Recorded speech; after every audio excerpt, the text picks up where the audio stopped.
Greetings, Marsh here, and welcome to episode 328 of my modded Factorio playthrough. In this episode, we are going to design a uranium reactor setup that doesn't waste any fuel. Enjoy! So then a question here is, what kind of shape would we want to do with our reactors? Generally, you'd want to either do it as a 4 or an 8, and there moves the window. Is it going to move again? Yep, for reasons. Maybe I should just get used to being on the left side here. That upgrading to 8 does help with power a little bit, but not that much. However, what we decide to do might be dependent on the physical setup. So let's do another line here. And let's just say we've got 4 reactors because we want to see what the ratio is. And the fuel type that they use doesn't matter because the power output's going to be the same, but what does matter is the number of reactors. So 4 of them would create 248 megawatts, where we would need exactly 60 of the heat exchangers. And then they would go into our steam turbines. And the steam is the wrong temperature, so we'd have to set it correctly for it to link. And there we go. It would be 4 reactors into 60 into 120. Or if we wanted to think of this as quadrants of reactors, we can just do 1. So it would be 1 into 15 into 30. And the neighbor bonus still applies even when you only have 1. It's kind of funny how that works, but it's just applying it for you. So if we did 8 of them, we would somehow need to get 120 heat exchangers in close proximity to where the heat pipes wouldn't get messed up. So I'm thinking for now we should probably plan on doing it in groups of 4. So with our setup here, we would only actually ever need 2 of them for the 234 cells, but we should probably still do a group of 4 just for the neighbor bonus. And then we would need 6 groups for the 235 reactors. Okay, we've got a setup here to try to build. But one thing you might notice here is that we need 7,200 water, which is an awful lot of pumps. And I'm not sure how well it would work, but this seems like a good opportunity to try to use some ducts. So as it says, very large pipes with enormous throughput capabilities. I'm not sure what the enormous means. Does that mean 7,200? Does it mean 72,000? I kind of want to put this to the test and see how much water you can pump through these. Basically, you just put in titanium and silicon nitride to create these different shapes. I don't know if I'd want to actually make these on a bus. Probably, because that way robots could deliver them, even though it's kind of a bunch of random shapes. Luckily, though, we do have the silicon nitride ready to go from our other buildings. And it also has things like the non-return, and then it has an intake and exhaust, which takes fluids in and out of the system. And it says, actually, funnily enough, the pumping speed is 72,000. I did not know that when I said that number. Though that might actually be an idea of how fast it can go. So I kind of had an idea on a way to do a tile-level setup using ducts. So let's get those researched now.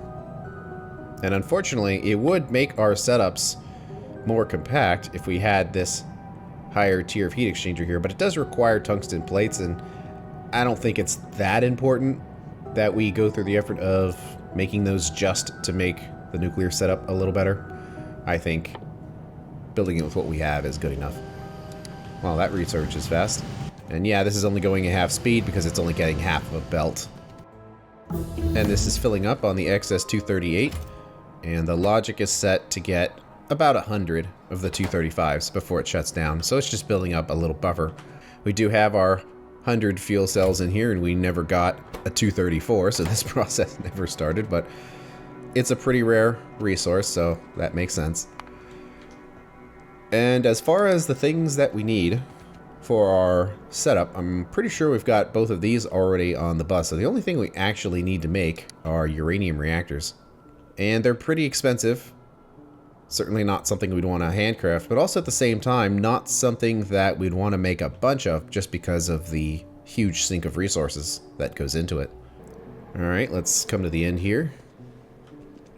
And do we have one more space? Kind of doesn't look like it. So we should probably create a new line over here. And yeah, here's our beacon set up for making plutonium. probably will use that. It's kind of anticlimactic to build a setup in Factorio and then not use it. The thing about a setup is, does it actually work unless you've tested it? I would say no. So we probably will use this.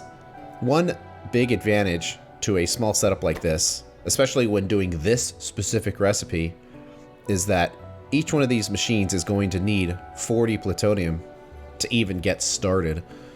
And of course it will hold even more than that, because I think it holds like 2 extra recipes worth just to avoid slowdowns. So it would have 40 that it's processing, and then it would hold another 80 inside the machine. And we could use inventory sensor to minimize that, but still, each machine, even with inventory sensor, would still use 40 plutonium. But if you had like 500 machines, that's an awful lot of plutonium that you would even need just for it to start in a minimum sense. So having it beaconed like this and really small with this specific resource is actually quite useful. Okay, well, we researched some new things here. Let's see. They are here in logistics. We just need to make all of these, and they require a bunch of random stuff. First, we have to make these straight ducts, and then all of these other ducts are made from it. But we can just move stuff around with robots. Maybe if we copy over here, but not the requester chest. Let's just grab to here for now. First, the straight pipe.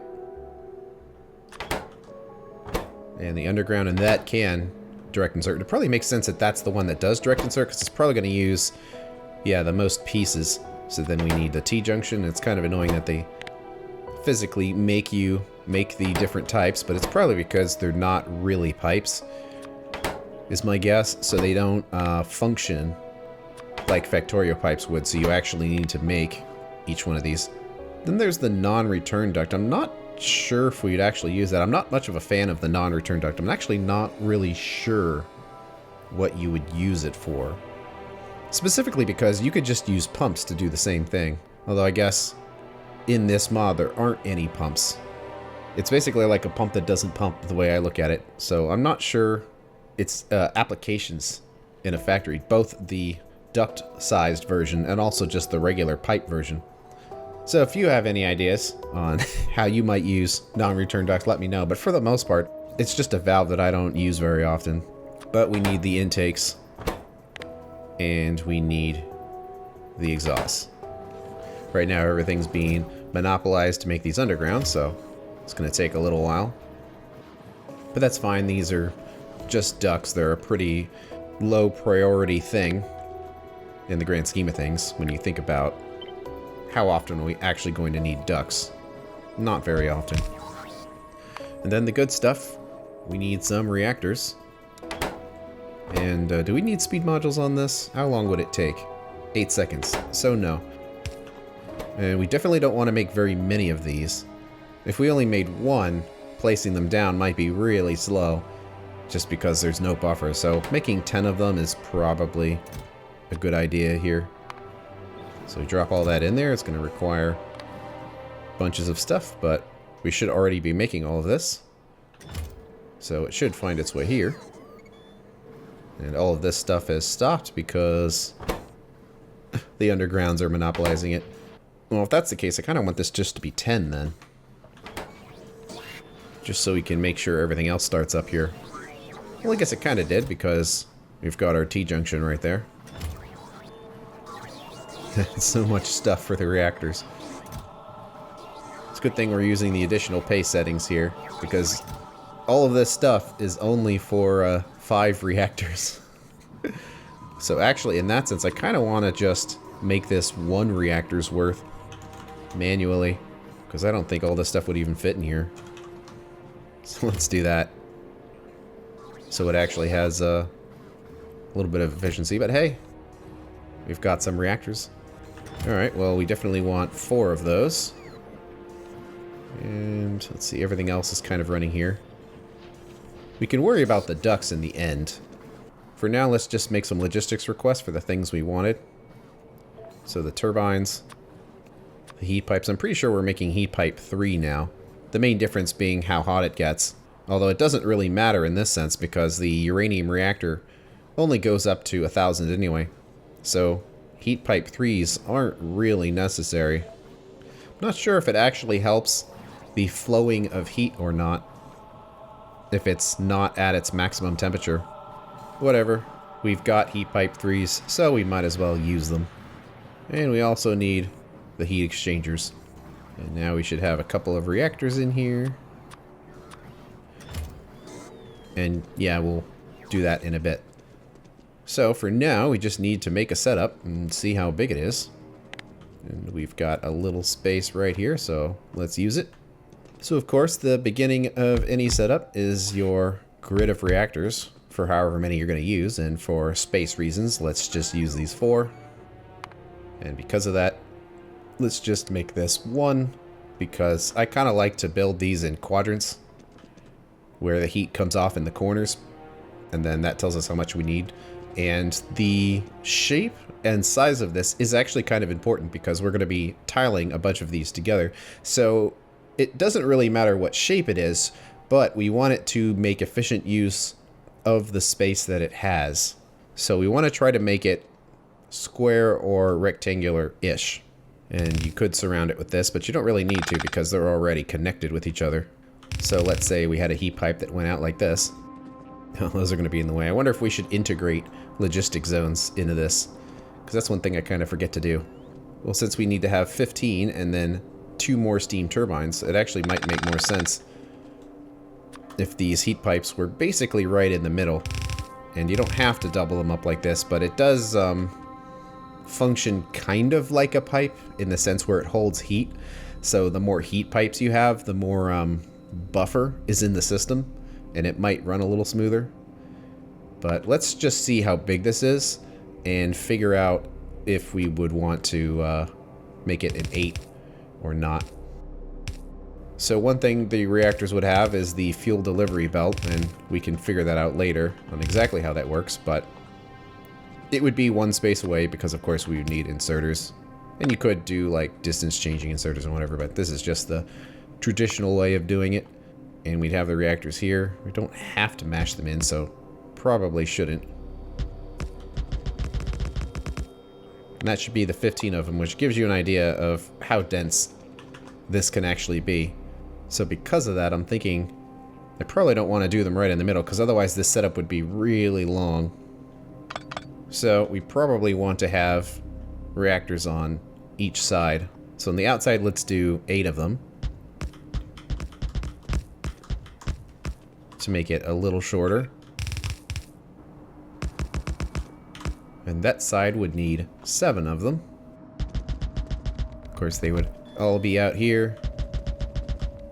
I think we would need the same on the other side, but it might look slightly better if this was reverse.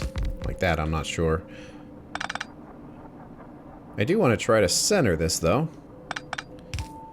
Let's just put that there to mark where the center is. Because now we kind of know. So it would be like this. I don't like smashing those steam pipes right next to each other. I'm not sure if it makes a difference, but there we go. That's pretty dense. And we would need to get electricity in here, and these poles, as good as they are, they don't quite reach the middle. But this probably is a good setup for substations here to get everything covered. So this would come up and then go through there.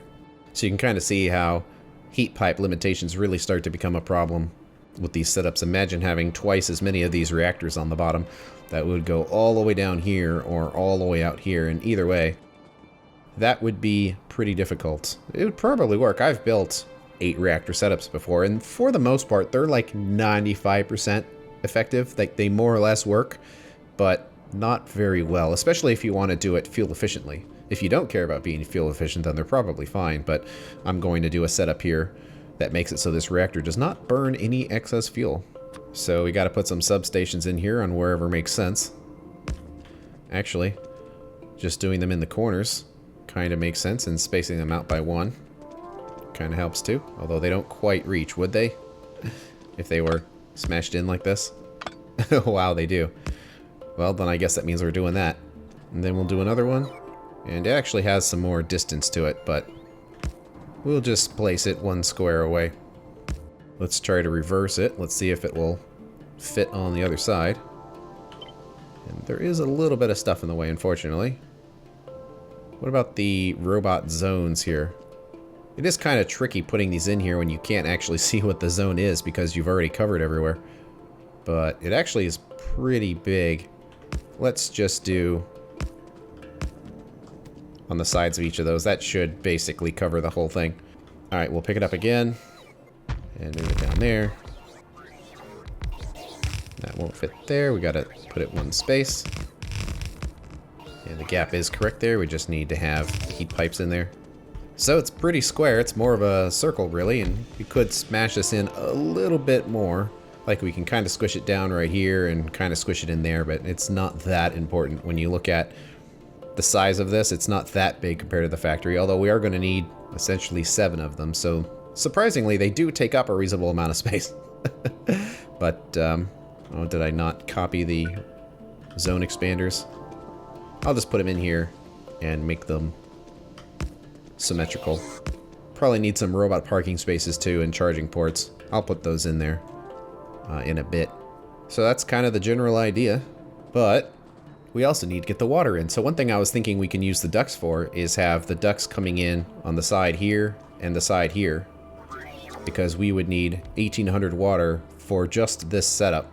And in fact, that's actually 1800 water for only one reactor. So we should probably switch this back to 4 again to get the numbers. We would need our 7200, which is quite a few pipes worth. Essentially, you'd have to have pipes coming in from both directions on here, which is possible, but just annoying. So this is a good use of ducts. And even if we didn't want to use the ducts, let's say we wanted to use the water pump jack, well, each one of these only makes 600. So we would need a lot of them to fill this up. So that's probably more trouble than it's worth here. Part of building reactor setups is figuring out how to get the water in here, but hopefully we can use ducts to make this a little easier. It looks like we mostly have everything we need now. Just gonna grab a little bit of each and we will figure it out as we go. So these are just different types of ducts. They're very large entities that you can place. And when you start placing a bunch of them together, they do turn into the longer version of ducts here. But they don't really work like pipes. You see, we put it in here and they don't connect. That's because they're technically not pipes. So you can do a T there. You can do a turn. You can do a 4-way. And the intake. And the exhaust. Since it claims its maximum speed is 72,000, we probably want to try to respect that, which means that each duct can support a total of 10 reactors. And if we have a duct on the bottom and a duct on the top, then that means they would support basically 5 pairs each. So that's kind of the shape we're dealing with. And it also makes sense because we'd want it to be close to water, so this thing couldn't be too huge. All right, well, we'd have an exhaust here. But we kind of have to be careful because even just one of these lines here uses quite a bit of water. But luckily, 960, 840, the fact that we double them up like this for each side, just normal pumps should work with this. And I'm not sure what its pumping speed is on the way out, but I guess we'll find out soon enough here. So in order to get as much of this in here as we can, we'd probably want these ducts to be reasonably close to their source. So we can do something like that. And then it's underground. I wonder what the distance is on these. Since it's not a pipe, it doesn't actually say, but it's pretty significant. Certainly longer than the pipes we have. Okay, we'd have another one going this way. And you can't flip them, unfortunately. So we'll just have to do that ourselves.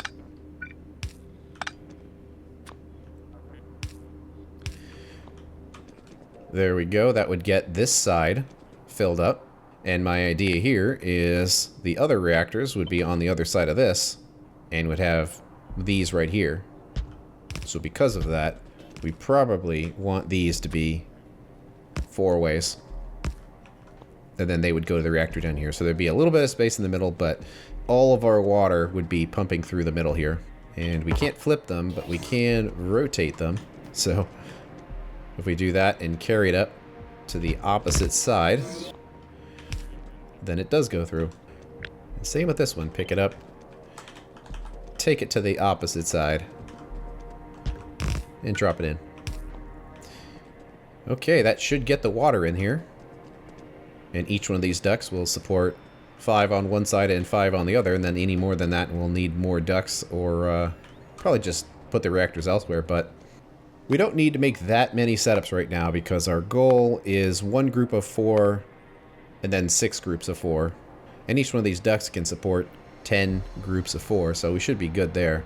Okay, well, we probably want some amount of lights in here, but there's no space for them. So they're just going to have to go on the ends.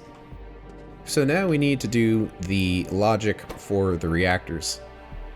So each one of these reactors can take any of the fuel cells that we can make, and it goes up to 1,000 degrees. And this pipe does go higher than that, but 1,000 is the limit. These heat exchangers are a little weak, so they will only go up to 465 degrees of temperature, even though the steam turbines can go higher than that. So the steam turbines won't quite have the maximum output, and I'm wondering if Hellmod is taking that into account. It probably is. And now that they're running on the higher amounts, we just need less of them. So it was 15 and a 30, and then it goes to 11.25 into 22.5, so a little less convenient. Of course, if all the reactors were there, the numbers would look better. But basically this means that if we get better technology, we're not really going to gain anything from the setup as far as power. It's still going to put out the same amount. It just will become smaller. So there's no real advantage to updating this later. Certainly it would become narrower, but I'm just making sure that it's future-proof, at least as best as we can do it. And it basically is, because there wouldn't be much of a difference. But yeah, reactors always burn their fuel even if they don't need it. These pipes are huge buffers of heat. You think a steam battery can hold a lot of power? Well, just the heat pipes alone hold a lot of power. So we can modulate this by only putting fuel in when we need to actually increase the heat levels. Because these have a minimum temperature of 465 degrees before they can even run. And if we had the higher temperature versions, it would need, you know, the 650 or whatever it was. So if the temperature's below that point, it won't produce anything. But since these actually go up to 1,000, they don't need to be at 1,000 all the time. They only need to be higher than the 465 on these in order for them to get started. And specifically, that heat at the very end of this pipe needs to be higher than that. And actually, now that I think about it, because the heat level of these pipes and the reactors is so much higher than our setup here, because we only need 465, that actually we probably could have done 8 reactors next to each other and just had these setups go all the way out here or all the way out here. It probably would have worked, just because it's not going to be 500 degrees cooler up here than it is at the reactor, because the reactor can only go up to 1,000. So if it's 1,000 here, the temperature starts going down as it goes through the pipes. But it's not going to be at 500 when it gets to here. It's going to be like 900 or something like that. So it actually would have worked just fine. But the setup's already built, and this is also a nice square, and I kind of just want to use the squares. I don't really feel the need to do a little bit of that neighbor bonus again. And let's just double check again where we would get our 3.8 gigajoules or gigawatts, and it would go up to 4.5 if we did an 8. So it's benefit, but it's not enormous. So how do we modulate the fuel to get in the reactors? Well, there are vanilla ways of doing that. They're kind of really annoying, where you basically have to make a timer. But because we have inventory sensor, this is actually really easy. So we'll only need 1. So what kind of signals would we get out of this inventory sensor here? Well, we can create a constant combinator just to see the signals it would have available to it, but we would have it connected to one reactor, and yeah, it's wires facing away. Sorry, it got a little dark here, but there we go. The lights need to turn on, and night vision doesn't quite tick on until you get to about 60% brightness. And then it goes click. And this will tell us the various aspects of the reactors. But to find out all of the things it could tell us, because there's not much that's relevant, let's just go into a signal generator here and just check out signals, and then we can see. Specifically, it's these signals down here.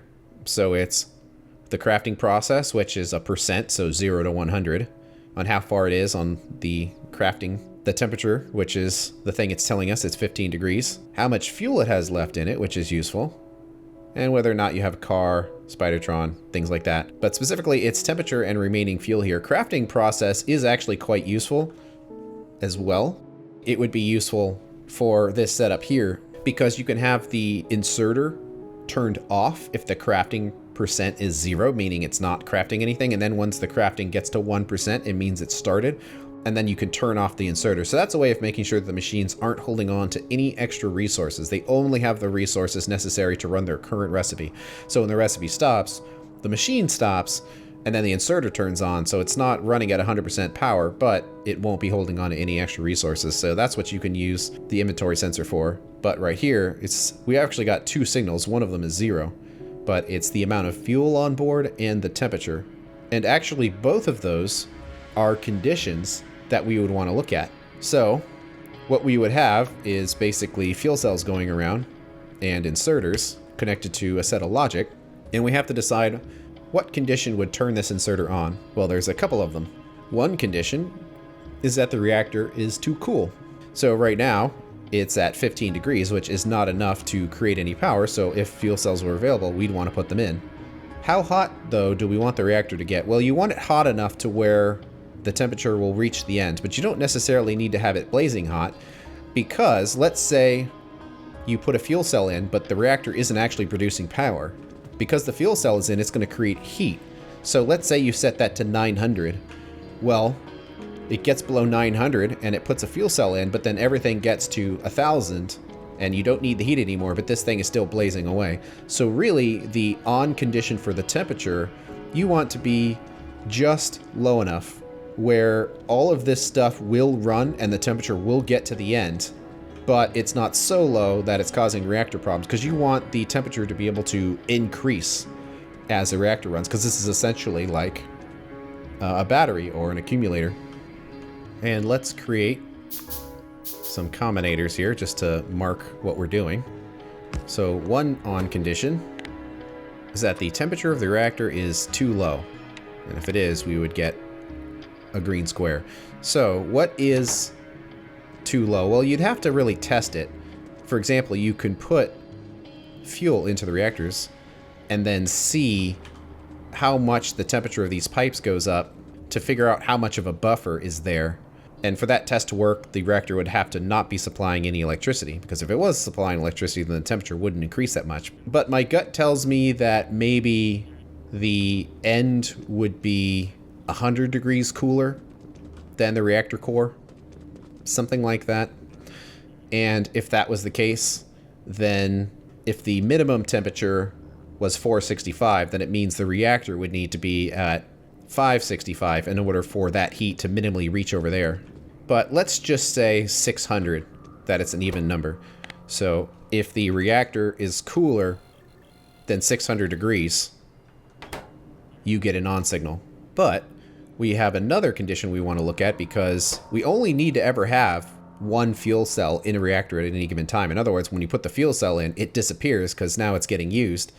And that's it. As long as the reactor is on, we're fine. So if we put multiple fuel cells in here, then it means that it will burn through all of those fuel cells before turning off, which means we would need an even larger buffer. So the reactor will work just fine with no buffer of fuel inside. So we might as well have no buffer of fuel.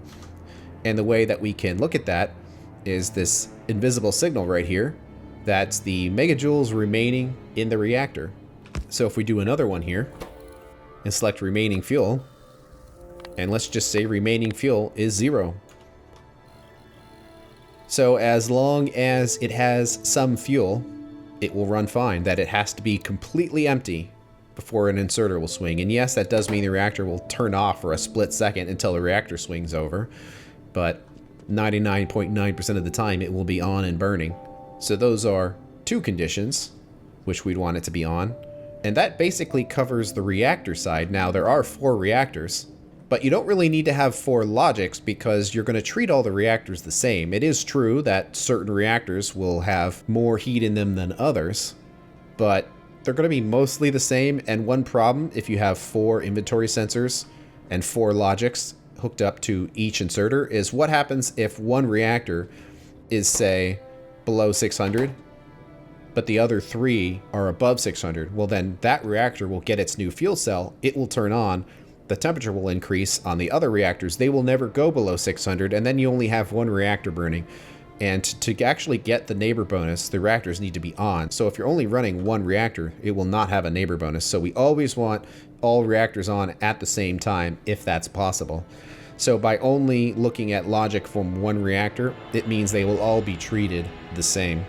Well, another condition to turn these on and off is the availability of fuel.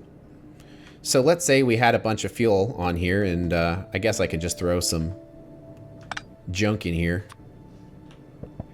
to kind of show you. You can have a little ring of fuel where the fuel just kind of goes along in circles, and then you would have an inserter kind of just dropping more fuel in. That can work, but what happens when you start running low on fuel? There will be little holes in your belt. So it's possible that when this clicks on for the split second, that inserter for, let's say, this reactor did not have a fuel cell next to it, but the other ones did. They will swing, they will turn on, the temperature will increase, and then this reactor will just not run because it's getting its heat from the spare reactors. So we want to basically make sure we always have a full belt of fuel. Otherwise, there's no point in running the reactors on partial fuel belts, because it just means they're not running at full efficiency. And if you're running out of fuel, the last thing you want to do is not get full efficiency out of them. So that's not a good thing to do. And since we are here, we know we need some inserters, and it doesn't really matter where we put them. And we have these substations, which I don't often use, so it's nice that it doesn't really matter where we put them. But let's do this. And then let's pull away the loop, because we don't really need the loop for this to work. So the way we can control this is have a requester chest. Let's say dropping the fuel cells onto the belt. And then we would need another combinator. And it would have a wire hooked up to this chest. And basically, it's looking to see if this chest currently has fuel cells in it. Because if the chest has fuel cells, then it means the entire belt is basically fully stacked. Not necessarily, because let's say the belt was empty and then it gets a delivery of resources, that there could be a little hiccup in there. So it is true in doing this, especially when you first start it up, that there could be resources in this chest, but not along the whole belt. So there's a lot of different ways of doing this, but this is probably just the easiest way, where if there are fuel cells in this chest, then this belt is probably saturated. There are certain situations when it wouldn't be, but over time it would balance out. And under normal circumstances, there will be plenty of buffer in here and it just won't matter. So our third on condition here is a fuel cell, and we might as well hook this up to the actual fuel cells that will be in there. We'll have to remember to switch it for uranium-234, but most of them are going to be 235. So let's say it's got some 235s in there, and I'm not sure how much of a buffer we want, but let's just say it has to have 10. That if there are 10 in the chest, that is an on condition. So now we have 3 on conditions, and all of these have to be on for the inserters to turn on. But there is one last on condition here. Nothing other than flipping the switch. This will allow us to place the reactors, get the water in, get the fuel cells delivered, but the reactor won't actually turn on until we're standing next to it and we flip this switch. And then it will turn on. So we can use this to test it. And also this will just allow us to turn reactors on and off as required, just for whatever situation we might find ourselves in. So with that, we have our 4 on conditions, and these are the 4 conditions that would need to be activated. So we'll jump across all of these. And the on condition needs to be all 4 squares are green. And then our logic needs to go somewhere. The inventory sensor does make sense to kind of be up here since there's nothing else up there. Yeah, actually, how about that? Because then the signals will come in there for the status of the reactor, right here for the status of the chest. Then we have our outputs. Kind of want to space this out a little bit. So the output of all the combinators are here.